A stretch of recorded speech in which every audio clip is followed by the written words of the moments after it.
এই কাকা দুধ না শরবত? শরবত গরম বেশি। আরে বলে কি নরমালি কত গ্লাস শরবত খাবেন? দুইটা খাই। দুইটা খাবেন? আর প্রত্যেক গ্লাস শরবত খাওয়ার জন্য আপনাকে যদি আমি 100 টাকা করে দেই তাহলে কয়শো গ্লাস খাবেন? কাকা তুই তো পেট খালি আছে এখন, সারাদিন তো খাই নাই, খাই আমার পকেট খালি হয়ে যাবে। আরে বলে কি দর্শক, টাকা নিয়ে আমার পকেট খেলে খালি করবে। ভাই কয় গ্লাস খাইতে পারবেন?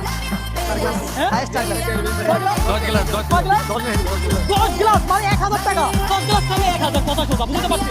10 গ্লাস খাইতে পারলে কাকার কোনো জরিমানা নাই। কাকা আপনি 2 গ্লাস খাইলেও আমি টাকা দিব, 10 গ্লাস খাইলেও টাকা দিব। এই যে আপনি প্রস্তুত? আরে বলে কি দর্শক, বিসমিল্লাহ বলে খান। হ্যাঁ বিসমিল্লাহ। দর্শক দেখা যাক কাকা কত গ্লাস খায়। 1 গ্লাস শরবত খেলে আসলে কথা সোজা। হ্যাঁ ওরে কাকা আস্তে দিলে খান, আস্তে দিলে খান। এত জোরে খাইলে হবে?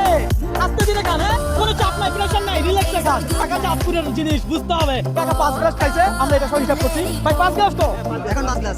কাকা 5 গ্লাস খাইছে, তাহলে প্রত্যেক গ্লাসের জন্য যদি 100 করে হয় আপনি আমার থেকে কত টাকা পাবেন? 500 পাবেন। এই 500 পাবেন। শরবতের টাকা আমি দিব। আর ধরেন, হ্যাঁ আলহামদুলিল্লাহ আরো 200 টাকা আপনার বোনাস দিচ্ছি। এই ধরেন, সবাই দোয়া করেন। সবাই তোমাদের আপনি খুশি হয়েছে? Pray